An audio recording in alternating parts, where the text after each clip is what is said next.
Good morning everyone, hope everyone is well and you're ready to do some learning at home.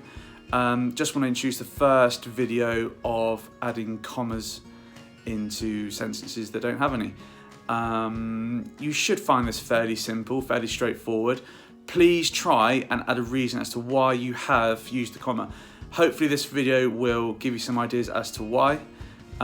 Let's get into it. So the main reasons that we would add a comma are either to separate items in a list, separate a main clause and a subordinate clause, to connect two independent clauses, and to add parenthesis. So if we have a look at the first one, the dog had long shaggy fur. So what we can see is that it has a list of adjectives, long and shaggy. So the comma would need to go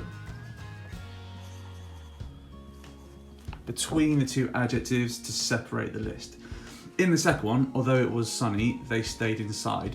You have got a subordinate clause, although it was sunny, and then the main clause, they stayed inside. Now, the reason that this is subordinate is because if it was a sentence on its own, it just wouldn't work. Although it was sunny doesn't make sense.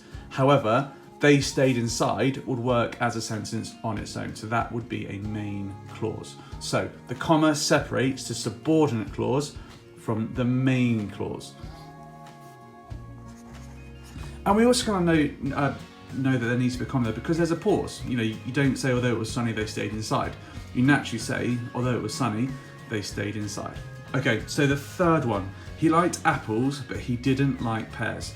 So this is an example of where you have two main clauses linked with a conjunction of but. So he liked apples, he didn't like pears. There are two main clauses because they work as sentences on their own. So the comma would go before the conjunction, which is there. Okay, so he liked apples, comma, but he didn't like pears. Now finally, the orangutan, which is native to Indonesia, is now endangered. So this is an example of where we have extra information or parenthesis in the middle of the sentence. This needs to be separated with commas. It's actually a relative clause because which suggests that it's linked to the orangutan. So the commas would go either side of the additional information. So the orangutan, comma, which is native to Indonesia, comma, is now endangered. Now in some cases, you might not actually need to use a comma, but in all of these cases, you will. Hope that helps.